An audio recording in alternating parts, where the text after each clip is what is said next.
All right, ladies and gentlemen, welcome back to the FinTech Summit. And with me is the one and only Amnah. She's Executive Vice President of Mastercard. Thank you so much for coming to Entrepreneur TV.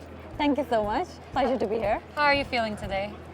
Very good. Well, the energy, the enthusiasm, as you can see, it's like amazing.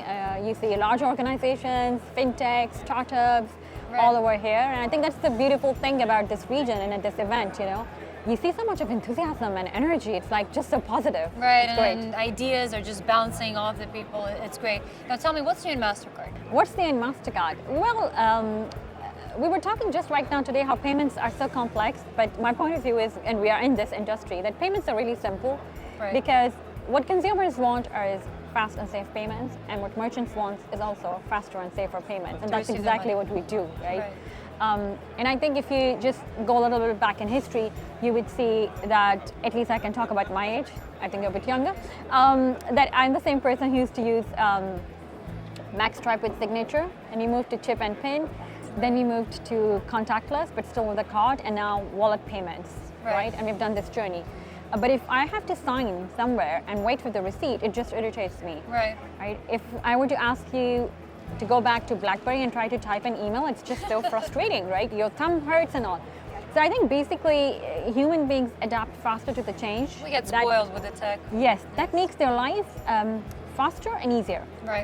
Right, and that's what we do. We constantly try to innovate in payments to make sure that we are providing simpler and faster solutions, both to the consumer and to the merchant. Right.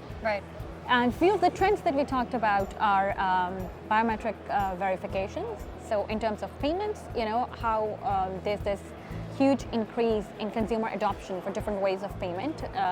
84% of the consumers that we interviewed in our research have used or want to use biometric means of payment, be it with your thumb, retina, facial recognition, voice recognition, and that's great. Another trend that we talked about, which we're investing heavily in, is tokenization of cards, the security and the safety of the payments and the way it enhances the ecosystem. Last one, and you see a lot of buy now, pay later players over here, and we have few unicorns coming from this part of the world, because it provides consumer an affordable means to pay, and to the merchants also it has a value proposition for incremental sales, right? It has been around for hundreds and hundreds of years. Buy now, pay later was launched at the time of Great Depression, but you see with the technology it has become just so much easier, whether you are in a physical store or online. So that's another area where we feel the payments would really accelerate, and we partner with a lot of buy now, pay later players in this region. And I feel like we're in the perfect region here for all of that. Oh, absolutely.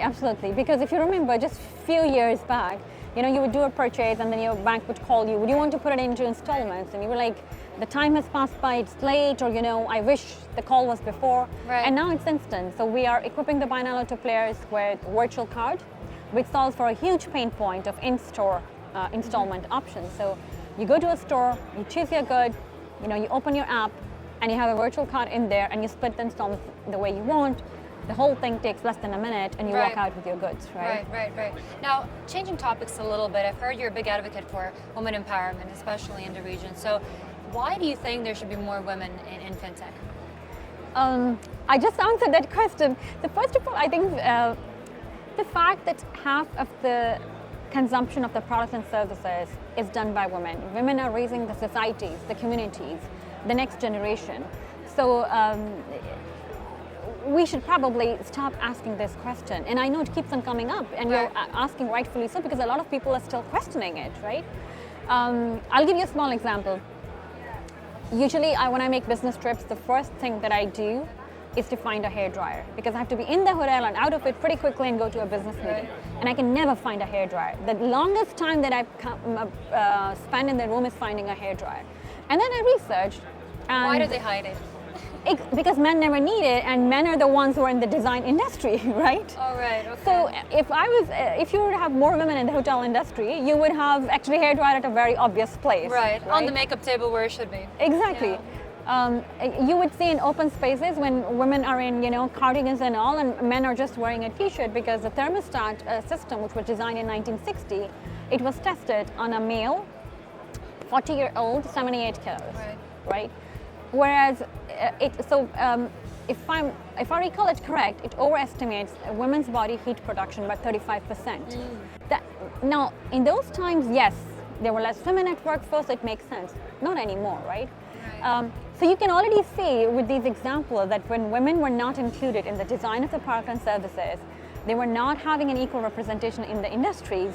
It wasn't adapted to us and towards our nature. Yes. Yeah. They always say the world is designed by men for men. And I have a daughter, and my biggest achievement is that I'm able to give her the choices that I did not have, because I'm the first woman in my family to work and have an international career.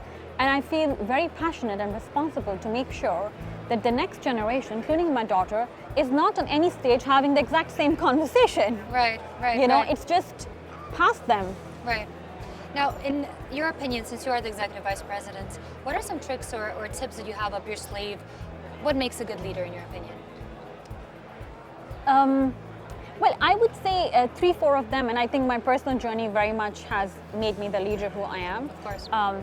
Courage. I think a leader without courage is like a car without keys. Where would you take this car? Right. Perseverance. You know, when in your personal life also you're going through a bad time, you're not going to call up a friend who will actually depress you further or make you sad more about it. You're going to call a friend who's going to cheer you up, right? Who has a good sense of humor. So I think in leadership it's the same thing. You have difficult times and you have to have the perseverance and optimism so that everybody rallies around you and says, yes, you know, we can make this work. We can make this work. We could see an opportunity in this threat. And last one I would say probably should come first, but it's the fundamental, it's empathy and listening. I have worked in 14 countries. I did not speak the language in some of the countries that I worked with. At times I was the youngest one in a country where I did not belong to. Did not know the regulations, the market. There were people better and smarter than me, right? How do you gain respect and trust of people, right? It's by listening, it's by empathy, right? And I think those to me are the foundations of leadership, but they also make you the person you are. I don't think so. I'm a very different person in my personal life versus what I'm in my professional life, you know? My kids drive me crazy, but I have that perseverance to continue and, you know, evolve as a parent. It's interesting that you say that, because I always saw it as a problem in me that I'm the same person in my personal life as I am at work.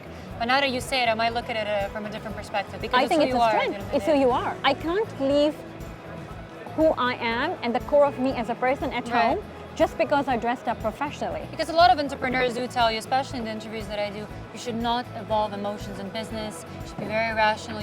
And it's usually the opposite of what most of us are, right, as women, because we're very sensitive at times, we're very emotional at times. So it's very interesting that you say that. I'll take that into consideration. Well, I think it's a strength. Right, of course. Thank you so much for this interview today. Thank you so much. It's an absolute pleasure speaking to you, and I hope we're going to see you on Entrepreneur TV Middle East very soon again. Thank you so much. It's lovely talking to you.